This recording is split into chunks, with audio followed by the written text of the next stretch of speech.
నమస్తే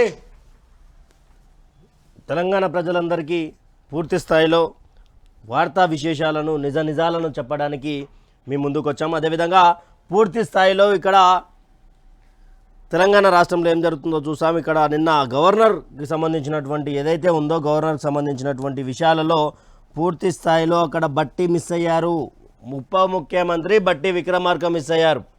అంటే మరోసారి బట్టి విక్రమార్కకు పూర్తి స్థాయిలో అక్కడ అవమానం జరిగిందా, లేకపోతే ఆయన ప్రభుత్వ కార్యక్రమాల్లో ఉన్నారా, ఇవన్నీ కూడా కాంగ్రెస్ పార్టీ క్లారిటీ అన్నటువంటి పరిస్థితి.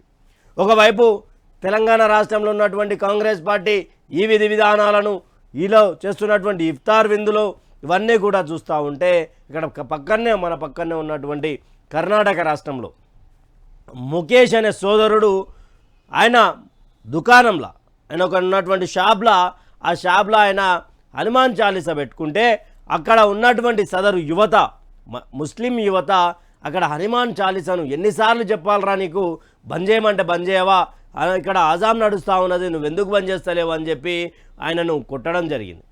కొట్టిన తర్వాత పరిణామాలు చూసాం. అక్కడ మహామేధావులు అనుకునే వాళ్ళందరూ సెక్యులర్ వాదానికి అంటిపట్టుకుంటే హనుమాన్ చాలీసా చదవడమే తప్పన్నట్టుగా మాట్లాడుతూ ఉన్నారు. ఒకసారిగా కర్ణాటక రాష్ట్రం మొత్తం హిందువులతో హిందూ శక్తులతో నిన్న నిండిపోయింది. ఏ రాజ్యాంగం చెప్తా ఉన్నది, ఏ రాజ్యాంగం చూపిస్తూ ఉన్నది? ఇక్కడ హనుమాన్ చాలీసా చదవద్దు అని ఎవరైనా చెప్పారా? రాజ్యాంగంలో రాసిందా? లేకపోతే రాజ్యాంగం బయట చర్య చట్టమా, లేకపోతే రాజ్యాంగం లోపల చర్య చట్టమా అని ఒకసారి ఆలోచించాలి ప్రజలు. సెక్యులర్ ముసుగులో ఉన్నటువంటి నాయకులు మాట్లాడాలి. ఓ ముఖ్యమంత్రి సిద్ధరామయ్య గారు అక్కడ ఒక హిందూ యువకుని మీద ఆయన షాప్లో ఆయన సొంతంగా ఆయన కొనుక్కున్నటువంటి బాక్స్లో ఆయన పాట పెట్టుకుంటే ఆయన పూజ చేసుకొని హనుమాన్ చాలీసా వింటుంటే దాడి జరిగింది. దాని మీద ఎవరు స్పందించలేదు. ఎందుకని? సెక్యులర్ వాదం అంటే హిందువులకు పూర్తిగా వ్యతిరేకమనే అర్థమా? ఒక ఆయన అంటాడు మీ కాంగ్రెస్ పార్టీకి సంబంధించిన శక్తి అంటే దానికి మేము పూర్తి వ్యతిరేకం. శక్తి అంటే ఏంది? హిందువులో ఉన్నటువంటి శక్తికి వ్యతిరేకమా, హిందూ శక్తి వ్యతిరేకమని అని చెప్పిండు. అదే కొన్ని చోట్ల పోయి శక్తి ఉంటుంది అది ఉంటుంది అంటే విన్నటువంటి పరిస్థితి. అంటే హిందువులకే కాంగ్రెస్ పార్టీ వ్యతిరేకమా అని కూడా ఈరోజు నేను అడుగుతా ఉన్నా, బరాబర్ అడుగుతా. చూద్దాం ఈరోజు మార్నింగ్ న్యూస్లో ఏమేమి వార్తలు ఉన్నాయో. ముఖ్యంగా ఇక్కడ మనకు ఒక మెయిన్ హెడ్లైన్ కనిపిస్తూ ఉన్నది. మెయిన్ హెడ్లైన్ వచ్చేసి ఫోన్ ట్యాపింగా లేదా రేవంత్ రెడ్డి డైరీ కేసులా అంటూ కూడా ఒక వార్తను తీసుకొచ్చారు.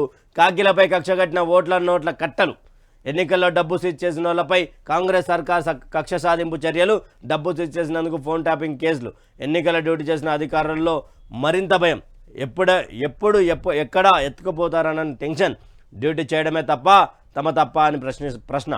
ప్రణీత్ కుమార్ అరెస్ట్ కూడా అందులో భాగమైన టాక్. గత ప్రభుత్వం పెద్దలకు లాగేందుకు తీవ్ర ప్రయత్నాలు అంటూ కూడా ఒక వార్తను తీసుకొస్తా ఉన్నారు.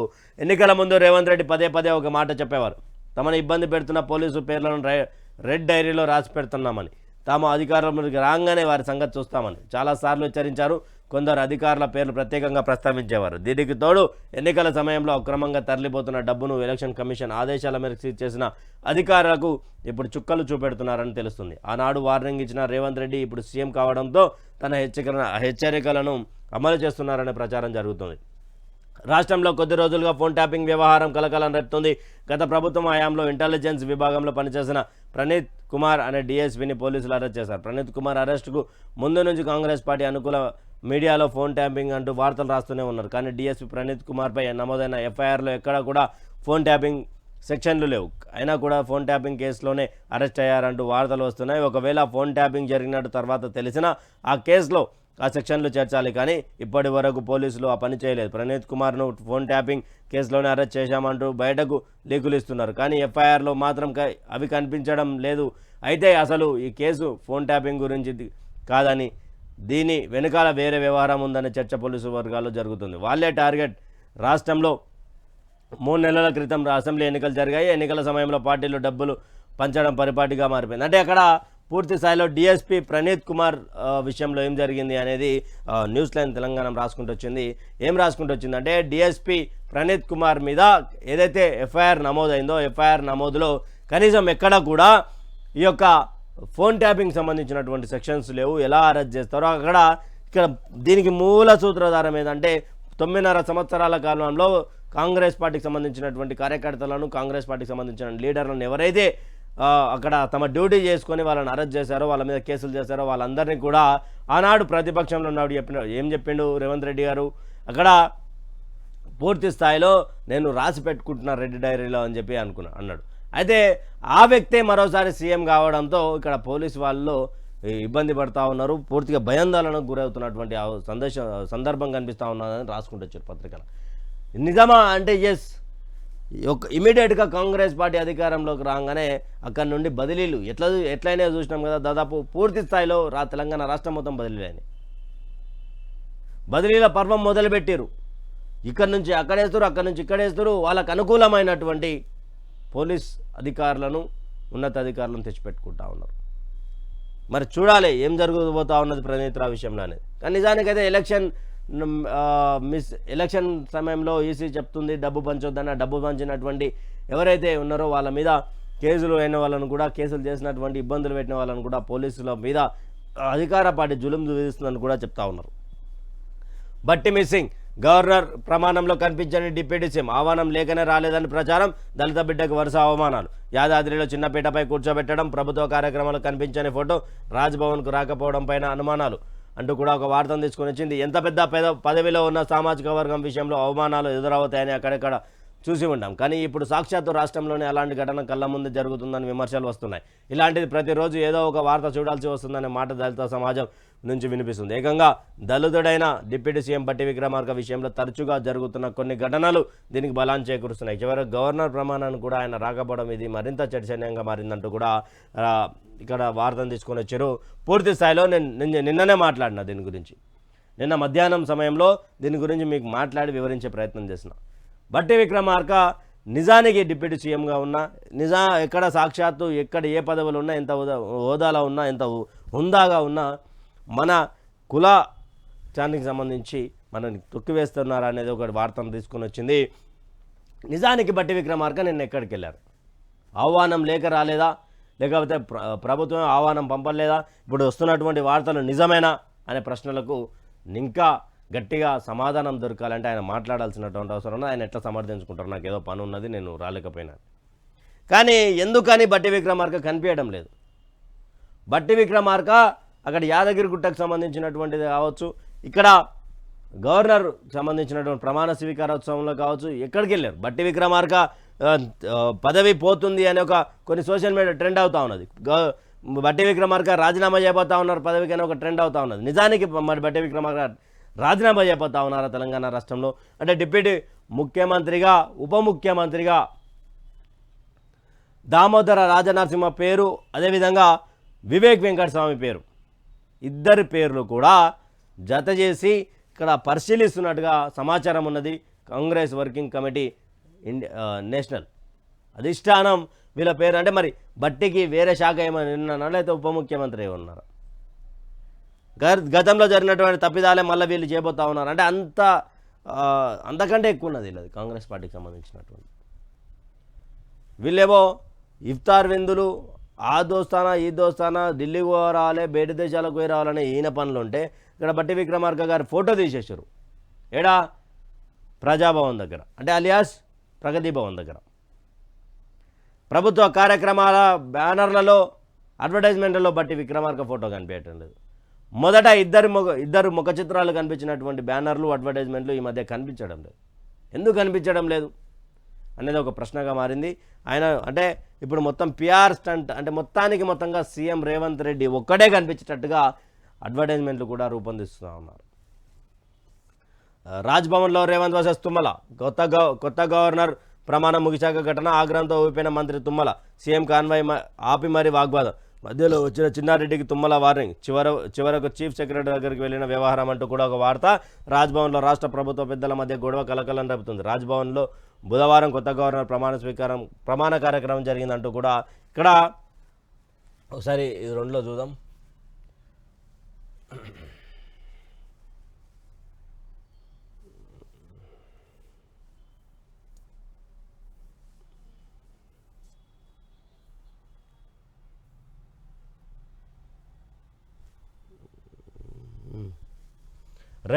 రేవంత్ రెడ్డితో పాటు కొందరు రాష్ట్ర మంత్రులు హాజరయ్యారు. అయితే ప్రమాణం ముగిసి తిరిగి వెళ్తున్న సమయంలో సీఎం రేవంత్ రెడ్డి, మంత్రి తుమ్మల నాగేశ్వరరావు మధ్య తీవ్ర వాగ్వాదం జరిగినట్టు తెలుస్తోంది. మంత్రి తుమ్మల నాగేశ్వరరావు సీఎం రేవంత్ రెడ్డితో తీవ్ర ఆగ్రహంతో మాట్లాడారు. రేవంత్ రెడ్డి మాత్రం ఏమీ మాట్లాడకుండా మౌనంగా ఆయనతో పాటు నడిచారు. ఇది జరుగుతుండగా చిన్నారెడ్డి మధ్యలో వచ్చి వారించే ప్రయత్నం చేస్తారు. దీంతో మాట్లాడొద్దు అంటూ ఆయన వైపు చాలా ఆగ్రహంతో తుమ్మల చేయి చూపించారు. ఈలోగా మరికొందరు మంత్రులు అక్కడికి చేరుకున్నారు. తుమ్మల నాగేశ్వరరావు ఆగ్రహంతో ఊగిపోతుంటే రేవంత్ రెడ్డి మాత్రం ఆయన నడుంపై చేయి వేసి కూల్ చేసేందుకు ప్రయత్నించారు. ఇంతలో అటువైపు వచ్చిన చీఫ్ సెక్రటరీ దగ్గరికి అంతా కలిసి వెళ్ళారు. అక్కడ మరో 5 నిమిషాల పాటు గొడవ నడిచింది. చివరకు తుమ్మలను తన వాహనంలో ఎక్కించుకొని సీఎం అక్కడి నుంచి వెళ్ళిపోయారు. అయితే వీరి మధ్య ఏం అంశంలో వివాదం జరిగిందని తెలియడం లేదంటూ కూడా ఇక్కడ ఎవరి మందల ఊడితే ఏముంది, నా మందల కలిసి నా గొర్రెనే అన్నట్టుగా జాయిన్ చేసుకొని ఆయనకు పదవి ఇచ్చి ఆయనను గెలిపించి అన్నిటికీ చేస్తే ఈరోజు ముఖ్యమంత్రి రేవంత్ రెడ్డి గారికి ఇక్కడ గొడవ జరుగుతూ ఉన్నది. అంటే కాంగ్రెస్ పార్టీలో ఎప్పుడు సానుకూలమైనటువంటి పరిస్థితులు ఉండవు. అది ప్రతిపక్షంలో ఉన్నా, అది ప్రజాపక్షంలో ఉన్నా, ప్రభుత్వంలో ఉన్నా వాళ్ళ గొడవ జరుగుతూ ఉన్నది. ఎందుకు జరుగుతూ ఉన్నది, ఇంకా కొలికిరాని సందర్భం కనిపిస్తూ ఉన్నది అంటూ కూడా ఒక వార్త తీసుకొచ్చారు. పూర్తి స్థాయిలో ప్రభుత్వ వెబ్సైట్లో తెలంగాణ చరిత్ర మాయం, సీఎం ఆదేశాలతో తొలగించిన అధికారులు గత ప్రభుత్వపు ఆనవాళ్లు చెరిపివేత మొదలు, ఇప్పటికే యూట్యూబ్లో కేసీఆర్ వీడియోలు తొలగింపు అంటూ కూడా ఒక వార్త. తెలంగాణ రాష్ట్ర అధికారిక వెబ్సైట్ నుంచి తెలంగాణ చరిత్ర పేజీని రేవంత్ సర్కార్ తొలగించింది. దీంతో తెలంగాణ చరిత్రను కాంగ్రెస్ ప్రభుత్వం అంటూ కూడా ఒక వార్తను తీసుకొని వచ్చారు. ఏ విధంగా తెలంగాణ చరిత్రను కాంగ్రెస్ పార్టీ చెరిపివేస్తుంది? అవునండి, మీరు గవర్నమెంట్ మారొచ్చు, మీ తర్వాత వచ్చే గవర్నమెంట్ కూడా మీ చరిత్రను తీసేస్తే, మీరు అబద్ధాలతో రాసినటువంటి లిఖితపూర్వకంగా రాసినటువంటి స్కూళ్ళ పిల్లలలో ఆయన మంచోడు ఈయన మంచోడు అని చెప్పి మీకోసం జయంతులు వర్ధంతులు చేపించుకున్నటువంటి హీన చరిత్ర, దౌర్భాగ్యమైన చరిత్ర కాంగ్రెస్ పార్టీది. మరి ఆ చరిత్రని ఇప్పుడు ఉన్నటువంటి సెంట్రల్ గవర్నమెంట్ కాంగ్రెస్ పార్టీ చరిత్ర చెరిపివేస్తే ఆనాడు ఉన్నటువంటి అప్పటి మొదటి ఎడ్యుకేషన్ మినిస్టర్ ఎవరి చరిత్ర రాసిండండి కాంగ్రెస్ పార్టీలో ఉండి ఎవరి చరిత్ర రాసిండు? ఆయన ఈరోజు మొట్టమొదటి ఎడ్యుకేషన్ మినిస్టర్ అని చెప్పుకోవడానికి సిగ్గు అనిపిస్తూ ఉన్నది నాకు. వాళ్ళు రాసినటువంటి దౌర్భాగ్యమైన చరిత్ర చదివినందుకు నాకు సిగ్గు అనిపిస్తూ ఉన్నది. ఔరంగజేబ్ ఎవడండి, అహ్మద్ ఎవడండి, బాబర్ ఎవడండి? వాళ్ళ గురించి మా పిల్లలు చదువుకోవాలనా, మా పిల్లలు నేర్చుకోవాలనా వాళ్ళ గురించి? వాడు ఇన్ని దండయాత్రలు చేసిండు, తాజ్మహల్ అలా భార్య కోసం కట్టించిండు, ఇవన్నీ మాకెందుకండి? మహారాణా ప్రతాప్ గురించి రాసేది ఉండే, భగత్ సింగ్ గురించి రాసేది ఉండే, చరిత్రకారులను ఎంతమందిని, ఉద్యమకారులను, స్వాతంత్ర ఉద్యమకారులను ప్రాణాలు అర్పించినటువంటి ఎంతోమందిని ఎందుకని కనుమరుగు చేశారు. ఈరోజు ఇక్కడ తెలంగాణ ఉద్యమకారులను, తెలంగాణకు సంబంధించిన స్వరాష్ట్రానికి సంబంధించినటువంటి చరిత్రను చెరిపివేసే ప్రయత్నంలో కాంగ్రెస్ పార్టీ ఉన్నది. అంటే ఏ లెక్కలో ఉన్నది అంటే వీళ్ళు చేస్తున్నటువంటి అరాచకాలు కావచ్చు, వీళ్ళు చేస్తున్నటువంటి అన్ని దాంట్ల గురించి మాట్లాడుకుంటూ పోతే 106 రోజుల్లో 106 లేదా 107 రోజుల్లో పూర్తి స్థాయిలో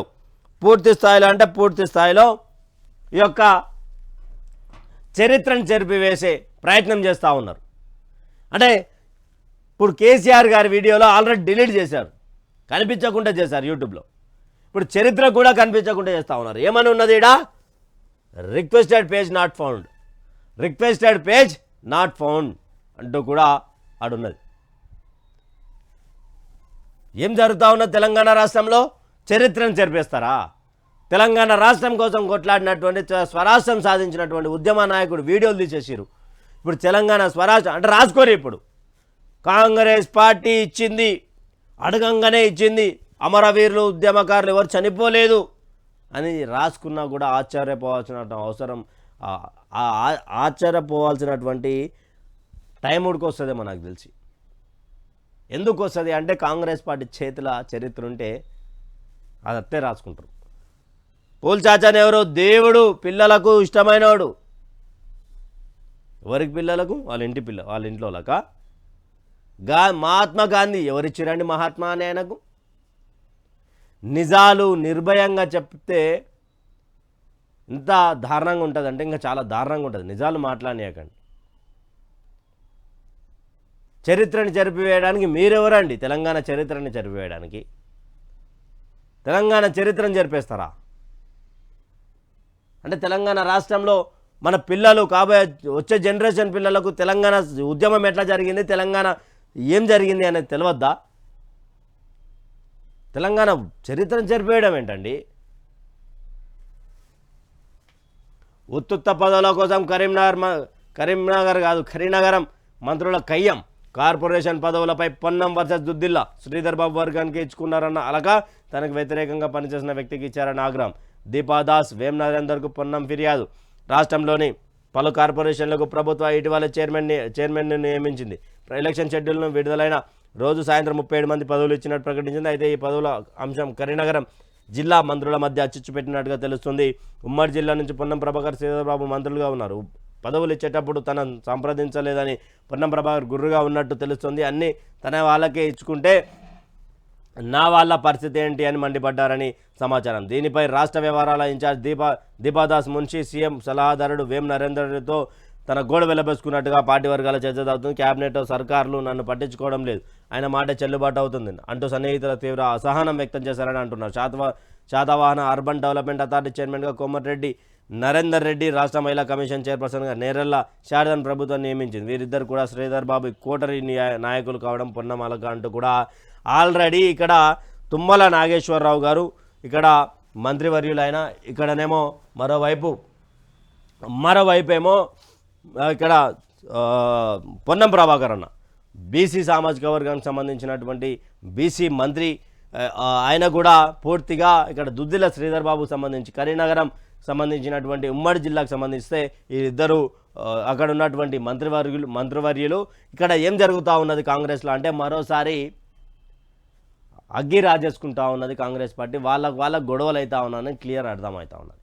ఇక్కడ కోమటిరెడ్డి నరేందర్ రెడ్డి, రాష్ట్ర మహిళా కమిషన్ చైర్పర్సన్ నేరెళ్ల శారద ఇద్దరికి ఇవ్వడం, ఇక్కడ వాళ్ళిద్దరు కూడా శ్రీధర్ బాబు దగ్గరికి సంబంధించినటువంటి వ్యక్తులుగా పేరున్నటువంటి నేతలు కావడంతో పొన్నం ప్రభాకర్ ఫీల్ అవుతూ ఉన్నారు. అదొకటి, పొన్నమన్న నన్ను సంప్రదించలేదు అని అంటున్నావు కదా, నిన్ను సంప్రదించి ఒక మంత్రిని అయి ఉండి నీకే సంప్రదించకపోతే ఇక్కడ నిరుపేదలైనటువంటి రైతులు కావచ్చు, ప్రజలు కావచ్చు, ప్రతి ఒక్కరు కూడా ఎవరైతే ఉన్నారో వాళ్ళందరూ కూడా ఎందుకని వాళ్ళ దగ్గరికి మీరు సంప్రదించలేకపోతాను, ఎందుకని వాళ్ళకి అపాయింట్మెంట్ ఇవ్వలేకపోతా ఉన్నారు? ఇప్పుడు ఒక కమిషన్ 37 కమిషన్ చైర్మన్లకు సంబంధించినటువంటి దాన్ని మిమ్మల్ని అడగలేదని మీరు బాధపడతా ఉన్నారు కదా. మరి ఇక్కడ ఎన్నో సమస్యలు ఉన్నాయి, ఎన్నో ఆటో డ్రైవర్లు చనిపోతా ఉన్నారు. ఆటో డ్రైవర్ల మీద కూడా, ఆత్మహత్యల మీద కూడా వెటకారంగా మాట్లాడినటువంటి చరిత్ర కాంగ్రెస్ పార్టీ. పంట నష్టమైన వారికి పరిహారం ఇస్తారు. ఎప్పుడు ఇస్తారండి?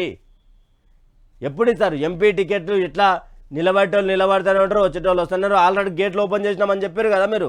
గేట్లు ఓపెన్ చేస్తే టంగు మంది దుంకుతారు, వెనక్కి వస్తారు. ఇక టంగు మంది దుంకినాక ఏమైనా జరగడానికి జరిగింది అనుకో, ఇట్లా ముందలకేలు పోయినోడు ఇట్లా వెనకకే దుంకుతాడు.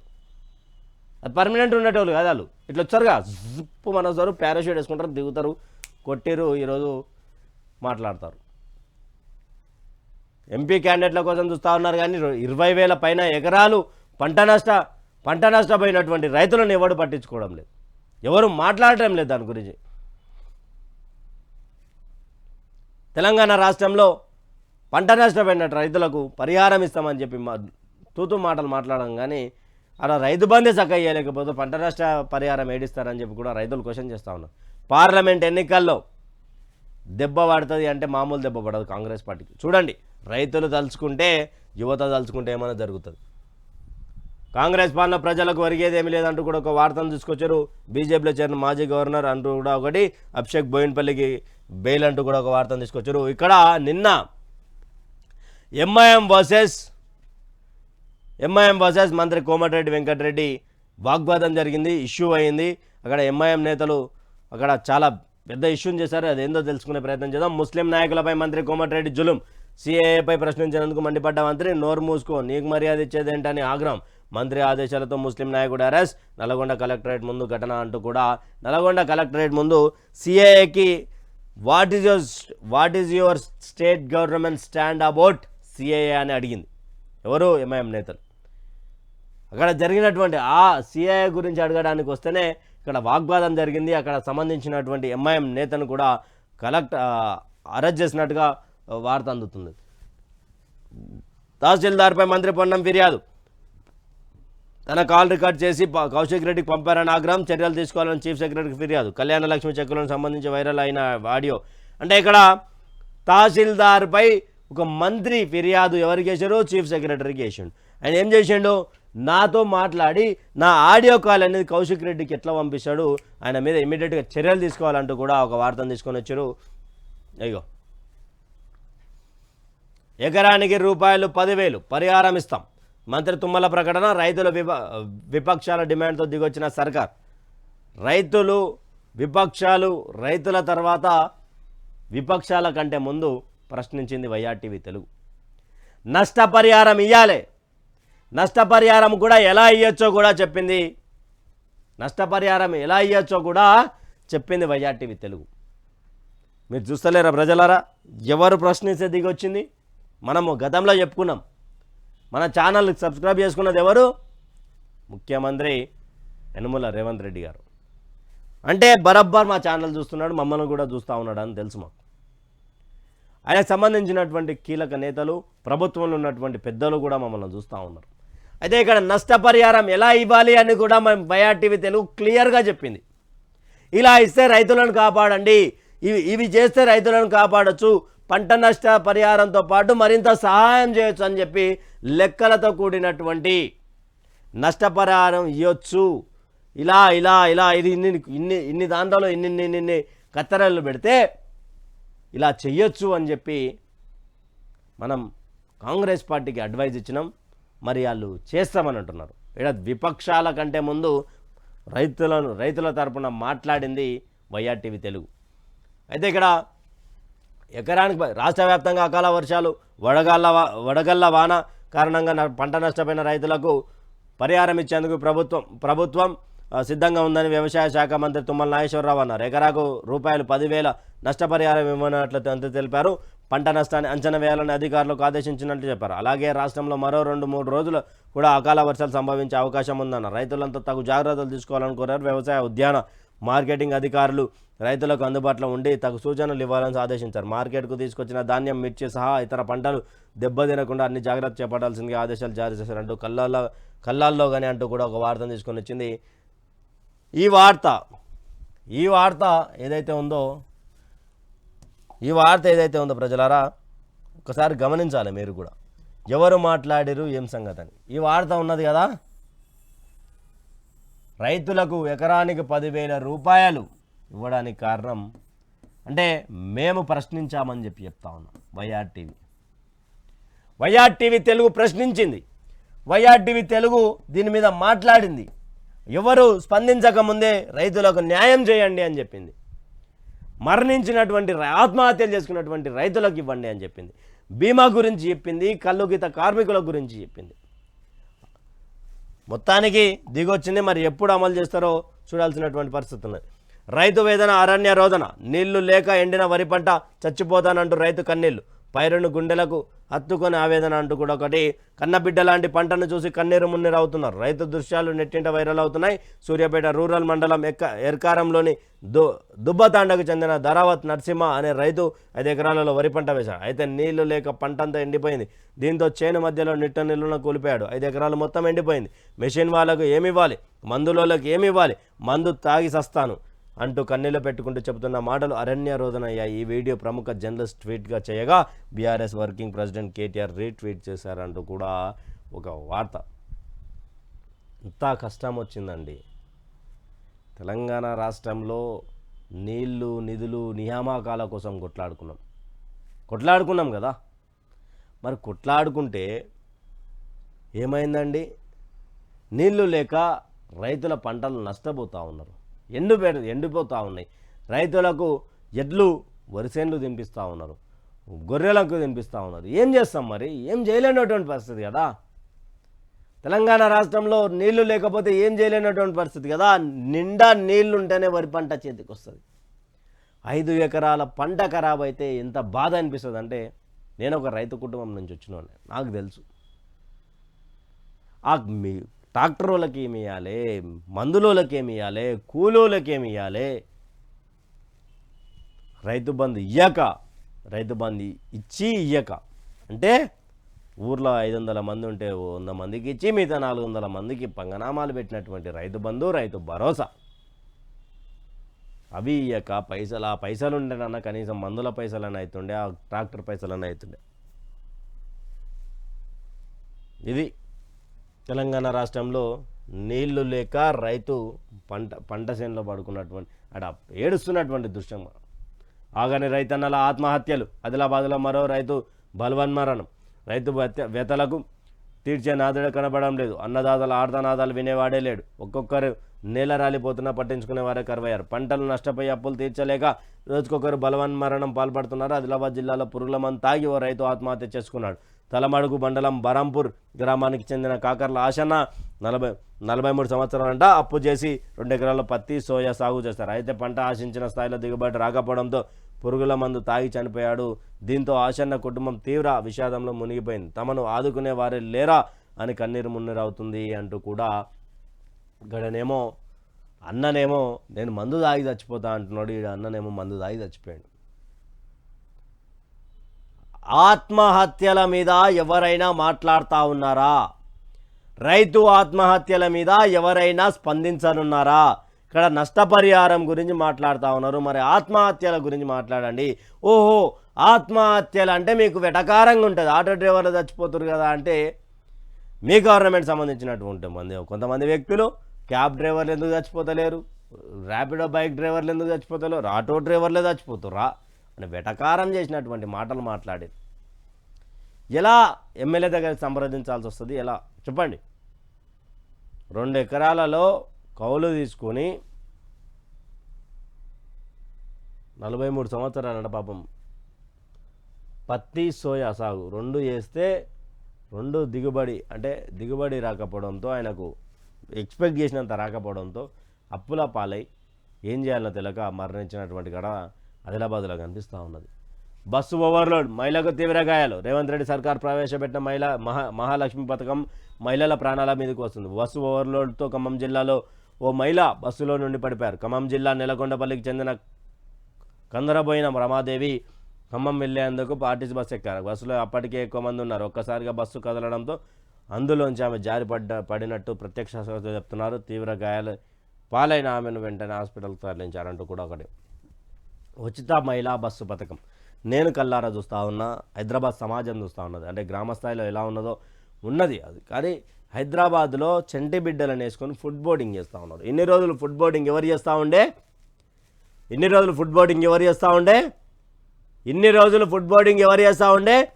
కాలేజ్ యువత చేస్తూ ఉండే. కాలేజ్ యువత కూడా ఈ మధ్య ఫుడ్ బోర్డింగ్ చేయడం కాదు కదా, కనీసం నిలబడడానికి జాగలేదు. అక్కడ మహిళలు ఫుడ్ బోర్డింగ్ చేస్తూ ఉన్నారు చంటి బిడ్డలను వేసుకొని. జరగరానిది ఏమైనా జరిగితే ఎట్లమ్మా అంటే కండక్టర్ల మీద తిరగబడతా ఉన్నారు, బస్ డ్రైవర్ల మీద. నీకెందుకు, నీ పైసలు నీకు వస్తున్నాయి కదా, జీతం తీసుకొని మేము ఎట్లా నిలబడతామని చెప్పి బస్ డ్రైవర్ల మీద. దయచేసి మహిళలు కూడా ఆలోచించాలి. ఒక బస్సు కాకపోతే ఇంకో బస్సు అర్ధ గంటలో పోయేది గంటలో పోవచ్చు, లేట్ అయినా కావచ్చు. కానీ ఫుడ్ బోర్డింగ్ చేయడం చాలా దారుణమైన విషయం. ఎందుకంటే అక్కడ సైడ్ల నుంచి హైదరాబాద్లో అయితే ప్రత్యేకంగా ఓవర్టేక్ చేసే కార్యక్రమంలో మీరు తాగిన అక్కడ ఉన్నటువంటి వ్యక్తికి ఇబ్బంది అవుతుంది, మీకు ఇబ్బంది అవుతుంది. ఆ రన్నింగ్లో ఏమైనా జరిగే అవకాశం ఉన్నది. దయచేసి ఆలోచించి బస్సు పథకాన్ని యూజ్ చేసుకోండి. ఒకసారి జీవో పాస్ అయినాక దాన్ని వద్దంటే కూడా తెలంగాణ సమాజం తిరగబడుతుంది. కాబట్టి మీరు ఒకసారి ఆలోచించండి. ఫుడ్ బోర్డింగ్ దయచేసి చేయకండి. ఓవర్లోడ్ అయినటువంటి బస్సులలో ఎక్కకండి. కాకపోతే నేను చెప్పినా కదా, అర్ధగంట సమయంలో పోవాలి, కానీ గంట సమయం పట్టినా సరే, లేట్ అయినా సరే వెయిట్ చేసి అయితే బస్సు అయితే ఎక్కుతారని కోరుకుంటున్నాను. అయితే నెక్స్ట్ సంబంధించి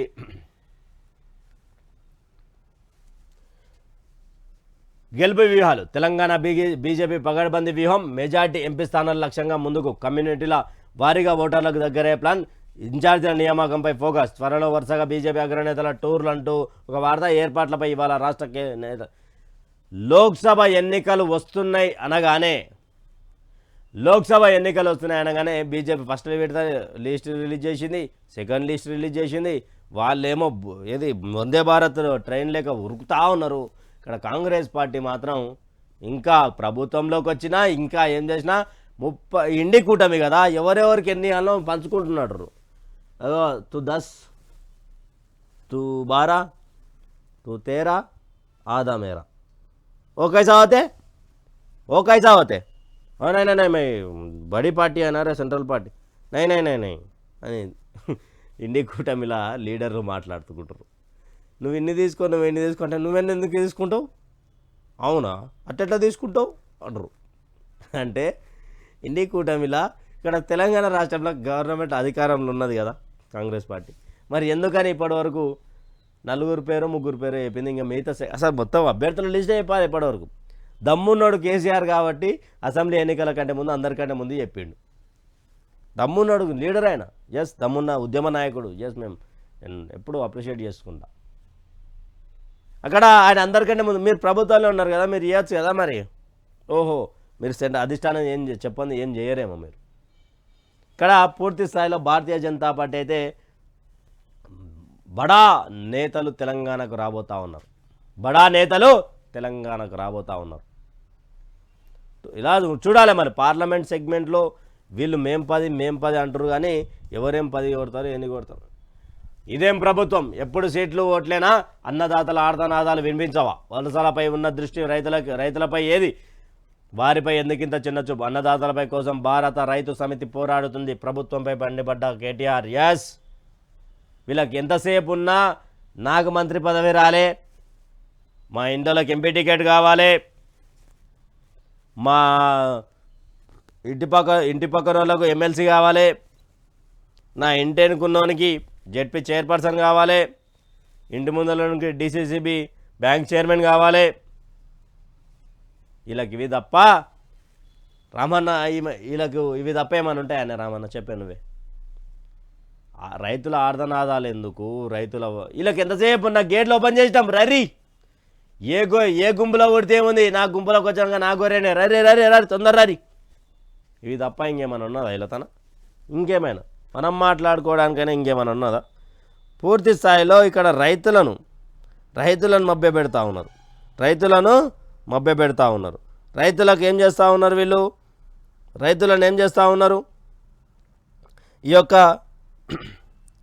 ఈ యొక్క కార్యక్రమాలను తీసుకొని ఈ యొక్క లోక్సభ గురించి మాట్లాడుకుంటూ ఢిల్లీ పోవాలి తెలంగాణ రావాలి, ఈ రెండు రావాలి. అంతేగాని అయ్యో రైతులు ఇబ్బంది పడుతున్నారు, ఆ రైతులే మేము మార్పు అంటే మార్పు కోసం ఓటేసి ఇట్లా ఆత్మహత్యలు చేసుకుంటారు, ఎందుకు సార్, ఎందుకని నేను ఈరోజు ఇంత ఇబ్బంది పెడుతున్నా వీళ్ళని. కనీసం ఏమైనా ఉన్నదా సార్ మీకు, నిజంగా గవర్నమెంట్ ఉన్న వాళ్ళకి ఎవరికైనా ఉన్నదా, ఆర్తనాదాలు వినిపిస్తున్నాయా, వాళ్ళ చావు కేకలు వినిపిస్తున్నాయా, నీళ్లు లేక తమ పొట్టని ఆకలి అవుతుంటే అదేమంటారు తువాల కట్టుకొని పనిచేసే రైతులు ఈరోజు ఆత్మహత్యలు చేసుకొని మరణిస్తూ ఉన్నారు. దాని మీద గుర్రు అయ్యిండు ఒకసారి.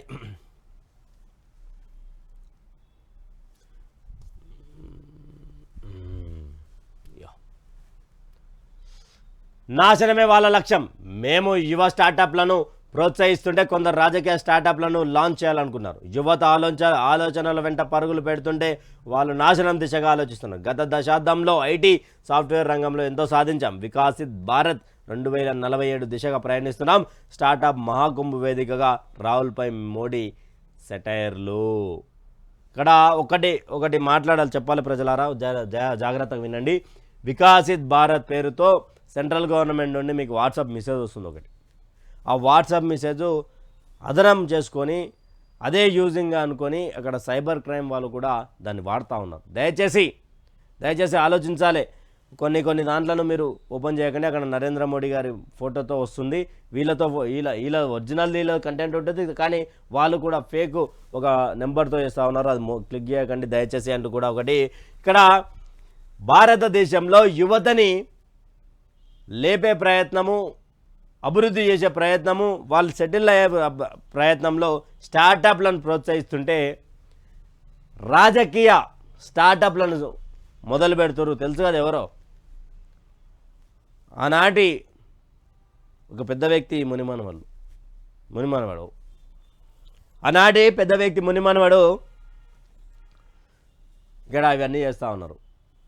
పూర్తి స్థాయిలో భారతదేశంలో మరోసారి తిస్రీ బార్ 400 పర్ అని బలంగా భారతీయ జనతా పార్టీ చెప్తా ఉన్నది. మరి ఏం జరుగుతుందో మే 13 తారీఖున ఎన్నిక జరగాల్సినటువంటి అవసరం ఉన్నది కాబట్టి అక్కడ జరుగుతుంది. ఆ తర్వాత రిజల్ట్ రోజు తెలుస్తుంది. కాకపోతే Rahul Gandhi the biggest campaigner for Bharatiya Janata party అంతే. ఇక దానికంటే ఆచితూచి అభ్యర్థుల ఖరారుపై కాంగ్రెస్ వ్యూహాత్మక అడుగులు, బీఆర్ఎస్కు ఛాన్స్ ఇవ్వకుండా ప్లాన్స్, పెండింగ్ స్థానాలపైకి ఇవాళ కీలక సమావేశం, ఏ క్షణమైన అధికార ప్రకటన అంటూ కూడా నాకు కాంగ్రెస్ పార్టీది ఒకటి చూస్తే ఒకటి గుర్తుకొస్తుంది. అధికారంలో ఉన్నది 10 సంవత్సరాలు ప్రతిపక్షంలో కొట్లాడినటువంటి నేతలను తీసుకుందాం, యువకులను, నేతలను, కట్టర్ కాంగ్రెస్ కార్యకర్తలను. ఒక ఎగ్జాంపుల్ అద్దంకి దయాకర్ అన్న కావచ్చు. ఇంకా మీకు మస్తు మంది ఉన్నారు. అంటే కొంతమంది పార్టీ మారినా మస్తు మంది. అయితే మల్కాజ్గిరి టికెట్ సమాచారం మేరకు ఏంటంటే మల్కాజ్గిరి టికెట్ సునీత మహేందర్ రెడ్డి కంట. అంటే ఫస్ట్ చేవేళ్ళ అన్నారు, రంజిత్ రెడ్డి జాయిన్ కాగానే. అంటే వీళ్ళిద్దరి గురించే మాట్లాడుకుందాం, దానం గురించి మాట్లాడుకుందాం. వీళ్ళకి అభ్యర్థులు లేరు. ఫస్ట్ ఆఫ్ ఆల్ కాంగ్రెస్ పార్టీలో ఎంపీ అభ్యర్థులు లేరు అని మాట్లాడుకుందాం. ఏ విధంగా ఎందుకు మాట్లాడుతున్నావు ఉదయ్ ఇట్లా అభ్యర్థులు ఎందుకు లేరు కాంగ్రెస్ పార్టీ కంటే? ఉంటే మరి వలస వచ్చిన వాళ్ళకి ఎందుకు ఇస్తారు టికెట్లు? ఆ పార్టీని జాడించదని నీ కాడికి వస్తుంది. నిన్ను జాడించారని గ్యారంటీ లేదా? ఇప్పుడు నీ తాన కాంగ్రెస్ పార్టీలో ఎంపీ అభ్యర్థులు ఉంటే ఎందుకని బీఆర్ఎస్ నుంచి వచ్చినటువంటి నేతలకు ఎవరెవరు వచ్చారు? బీఆర్ఎస్ నుండి ఎవరెవరు వచ్చారు అంటే ఇప్పుడు ఎంపీ అభ్యర్థిగా దానం, ఈయన ప్రస్తుతం ఎమ్మెల్యే అయిన దానం, మరొకరెవరు సునీత మహేందర్ రెడ్డి అనుకుంటా. సునీత మహేందర్ రెడ్డి,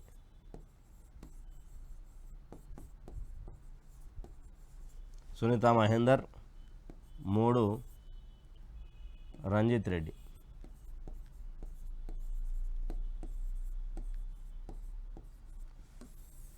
ఈ ముగ్గురు ఎక్కడి నుంచి వచ్చారండి? ఇది ఈ వర్గం, ఈ ముగ్గురు ఎక్కడి నుంచి వచ్చారండి? బీఆర్ఎస్ నుండి వచ్చారు. బీఆర్ఎస్లో ఏం చేస్తారండి? ఈయన ఎమ్మెల్యేగా చేసిండు. వీళ్ళ భర్త సునీత మహేందర్ రెడ్డి గారి భర్త పట్నం మహేందర్ రెడ్డి గారు 2014 నుంచి 14 నుండి 18 వరకు మంత్రి, తర్వాత ఎమ్మెల్సీ. సునీత మహేందర్ రెడ్డి గారు జెడ్పీ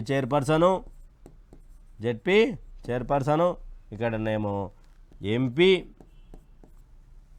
కదా. బీఆర్ఎస్ ఏదో తక్కువ చేసిందని చెప్పి వీళ్ళు వచ్చారు. కరెక్టే, బీఆర్ఎస్ వాళ్ళకు అంటే పసిగట్టలేకపోయారు. వీళ్ళు ఉంటారు నమ్మకస్తులు అనుకున్నారు కానీ జాడిస్తారని చెప్పి నమ్మకం.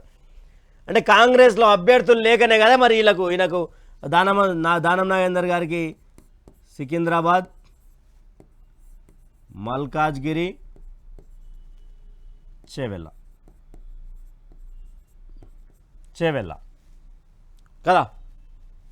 కదా.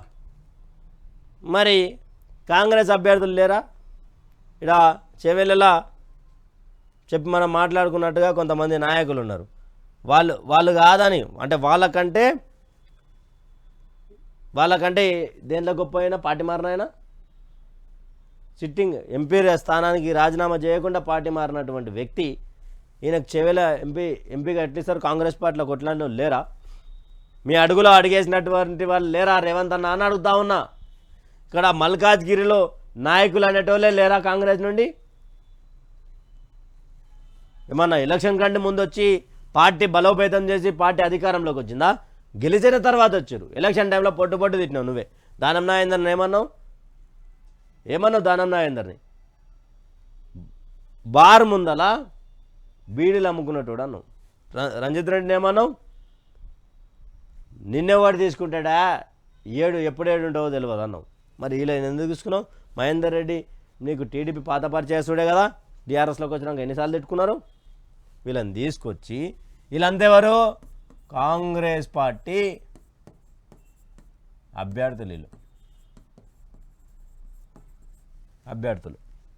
అంటే కాంగ్రెస్లో నాయకత్వం లేరు, నాయకులు లేరు అని చెప్పి రేవంత్ రెడ్డి గారు కాంగ్రెస్ పార్టీ చెప్పదలుచుకున్నది. అంతేనా? అంతేనా అంటే ఎస్, సమాధానం అదే వస్తుంది. అభ్యర్థులు లేని కాంగ్రెస్ పార్టీ వలసలు వచ్చిన వాళ్ళకే పెద్దపీట.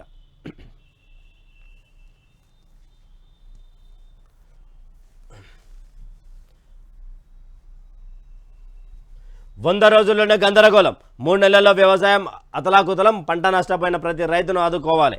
సీఎం మంత్రులు పంటలను పరిశీలించాలి. నిరుద్యోగులకు కాంగ్రెస్ సర్కార్ కుచ్చుటోపి. మాజీ మంత్రి సింగిరెడ్డి నిరంజన్ రెడ్డి ధ్వజం. బుల్లెట్లు దింపిండు నిన్న ప్రెస్ మీట్లో. బుల్లెట్లు జప జప జప జప AK-47 దింపిండు. రాష్ట్రంలో పంట నష్టపోయిన ప్రతి రైతుకు ఎకరానికి 10,000 చొప్పున ఇచ్చి ఆదుకోవాలని ప్రభుత్వాన్ని బీఆర్ఎస్ మాజీ మంత్రి సింగిరెడ్డి నిరంజన్ రెడ్డి డిమాండ్ చేశారు. వడగండ్లతో పాటుగా నీళ్లు, కరెంటు లేక ఎండిపోయిన పంటలకు ప్రభుత్వం నష్టపరిహారం అందించాలని కోరారు. పంటలు నష్టపోయే పుట్టెడు దుఃఖంలో ఉన్న రైతులకు భరోసా కల్పించేందుకు సీఎం మంత్రులు వెంటనే ఆయా ప్రాంతాల్లో పర్యటించాలని సూచించారు. బుధవారం తెలంగాణ భవన్లో ఆయన మీడియా సమావేశంలో మాట్లాడారు. రేవంత్ సర్కార్ది అన్ని రంగాల్లో మోసం, వంచన అని అన్నారు. ప్రాజెక్టుల గేట్లు ఎత్తామంటే రాజకీయ గేట్లు ఎత్తామని రేవంత్ రెడ్డి అంటున్నారు. ఎద్దేవా చేశారు. అకాల వర్షాలతో పంటలకు తీవ్ర నష్టం జరిగిందని రైతులు బాధలో ఉంటే అంటూ కూడా ఒక వార్త. మనం కాల్వ నీళ్లు వస్తాయనుకొని సాగు చేసిన రైతుకు కన్నీళ్లే మిగిలాయి. పొట్ట దశలో పొలం ఎండిపోవడంతో రైతు వేదన అంతా ఇంత కాదు. కష్టపడి వేసిన పంట కండ్ల ముందే పోతుంటే తట్టుకోలేక అదే పొలంలో పడి రోధించాడు ధరావత్ నరసింహ. సూర్యాపేట జిల్లా దుబ్బతాండలో ఈ దృశ్యంగా అంటే మనం ఆల్రెడీ మాట్లాడుకున్నటువంటి ఇదే. నల్లగొండ జిల్లా మిర్యాలగూడ మండలం యాద్గిర్పల్లిలో రైతులతో కలిసి ఎండిన పొలాలను పరిశీలిస్తున్న మాజీ మంత్రి జగదీష్ రెడ్డి బీఆర్ఎస్ నేతలు అంటూ కూడా ఒక వార్తను తీసుకొచ్చారు. ఇక్కడ ఏదైనా నీళ్ళు వచ్చే ప్రక్రియను చూపించారంటే గేట్లు ఎత్తినాం, అది చేసినాం, ఇది చేసినాం అని చెప్పుకుంటా కాంగ్రెస్ పార్టీ చేస్తూ ఉన్నది. ఇక్కడ పూర్తి స్థాయిలో కాంగ్రెస్ పార్టీ నాయకులు అని చెప్పుకునేటువంటి మంత్రులు కావచ్చు, ఎమ్మెల్యేలు కావచ్చు, ప్రభుత్వ విప్పులు కావచ్చు, ఆయన సంబంధించినటువంటి నేతలు కావచ్చు, పర్యటించండి, రైతుల ఆవేదన తెలుసుకోండి, రైతులకు ఇమీడియట్గా నష్టపరిహారం చెల్లించండి. రైతులకు నష్టపరిహారం చెల్లించండి ఇమీడియట్గా. కానీ మళ్ళా ఈ లోక్సభలో ఎన్నికల కోడ్ ఉన్నది, మేము జీవో పాస్ చేయొద్దు, ఈ ఎన్నిక రాదు, ఇవన్నీగా పెట్టొద్దు. మీ తాన పైసలు లేవా? ఒక్కొక్కరికి ఎకరానికి 10,000 ఇచ్చుకుంటా పోరి. ఎలక్షన్ వస్తే ఖర్చు సంచులు తీసి అమ్ముతారు, కొంటారు కదా జనాన్ని. సంచులు తీసి జనాన్ని కొంటారు కదా. ఢిల్లీ పెద్దల చుట్టూ ప్రదక్షిణలేనా? గల్లీలో రైతుల కన్నీళ్ల పట్టవా? ఫిరాయింపులపై ఉన్న శ్రద్ధ పంట నష్టంపై లేదేం సీఎం రేవంత్ రెడ్డిపై కేటీఆర్ అంటూ కూడా ఒక వార్తను తీసుకొని వచ్చారు. ఇక్కడ ఛార్జ్ షీట్లతో కాలయాపన, డిఫాల్ట్ బెయిల్ అందకుండా చేయడానికైనా మీ వైఖరితో నిందితులు జైల్లో మగ్గాల్సిందేనా? ఈడీ వైఖరిపై సుప్రీంకోర్టు తీవ్ర ఆగ్రహం అంటూ కూడా ఒక వార్తను తీసుకొని వచ్చింది. ఇక్కడ ఈడీ మీద సుప్రీంకోర్టు తీవ్ర ఆగ్రహం అంటూ ఒక వార్తను తీసుకొని సుప్రీంకోర్టు కీలక వాక్యాలు. దర్యాప్తు పూర్తయ్యేంత వరకు నిందితులను అరెస్ట్ చేయకూడదనేది డిఫాల్ట్ బెయిల్ ముఖ్య ఉద్దేశం. నిందితుడిని అప్పటికే కస్టడీలోకి తీసుకున్న మీరు ఈడీ వరుసగా అనుబంధ ఛార్జ్షీట్లు దాఖలు చేస్తూ అతన్ని జైల్లోనే ఉండేలా చేస్తారు. నిందితుడికి డిఫాల్ట్ బెయిల్ దక్కకూడదన్న ఉద్దేశంతోనే చేశారా? ఈడీ చర్యలతో కోర్టులకు విచారణ జరగకుండానే సదరు నిందితుడు ఏకంగా 18 నెలల జైల్లో గడిపాడు. ఇది బాధాకరం. ఈడీ చర్య నిందితుడి హక్కులను ఆటంకం కలిగించేందుకు ఉన్నది. మీ దర్యాప్తు పూర్తయ్యే వరకు ఈ కోర్టు ఈ కేసుపై విచారణ చేయవద్దని మీరు ఈడీ చెప్పలేరు. నిందితుని అరెస్ట్ చేయగానే కోర్టులో విచారణ మొదలు పెట్టాలి. కోర్టుల విచారణ ఆలస్యమవుతున్న కారణం డిఫాల్ట్ బెయిల్ను తిరస్కరించడానికి కూడా వీలు లేదు అంటూ కూడా ఈడీకి ఒక స్ట్రాంగ్ వార్నింగ్ ఇచ్చినట్టుగా ఒక వార్తను తీసుకొని వచ్చింది.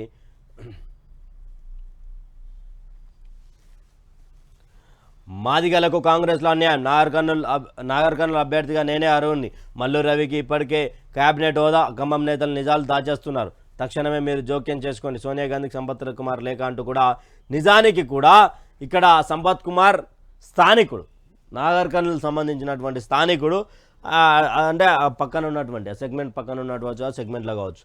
అయితే ఇక్కడ ఈయన సంబంధించి ఎవరు, ఎక్కడ స్థానికుడైనా అలంపూర్కి సంబంధించి, మల్లు రవి ఎక్కడి నుంచి, ఖమ్మం నుండి. మరి నాన్ లోకల్ని తీసుకొచ్చి ఇక్కడ నిలబెట్టి స్థానికంగా గెలిచిన ఓడిన పార్టీ సంపత్ కుమార్ అంటే ఒక బలం. సంపత్ కుమార్ అంటే ఒక మాట, సంపత్ కుమార్ అంటే ఒక గలం. మాట్లాడే వ్యక్తికి ఈయన అంటున్నాడు, మాదిగలకు కాంగ్రెస్ పార్టీ అన్యాయం చేస్తూ ఉన్నది, కాంగ్రెస్లో అన్యాయం జరుగుతూ ఉన్నది అంటూ సోనియా గాంధీకి లేఖ రాశారంట సంపత్ కుమార్ గారు. మరి చూడాలి ఎంతవరకు ఏ దారితీస్తుందో, ఏ విధంగా మరి రియాక్ట్ అవుతారో సోనియా గాంధీ గారు.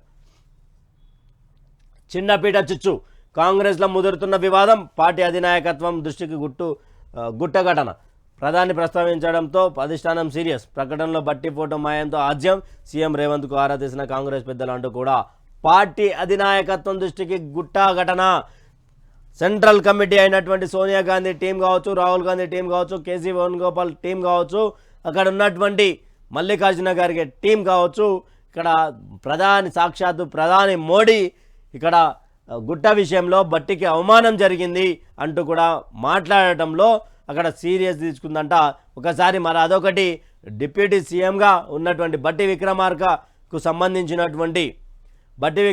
సంబంధించినటువంటి ఏదైతే డిప్యూటీ సీఎం హోదాలో ఉన్నాడో ఆయన ఫోటో కూడా మాయమైపోతుంది తెలంగాణ రాష్ట్రంలో పిఆర్ స్టంట్స్తో. ఎక్కడ అడ్వర్టైజ్మెంట్లో ఆయన ఫోటో కనిపించట్లేదు, ఓన్లీ రేవంత్ రెడ్డి ఫోటో కనిపిస్తూ ఉన్నది.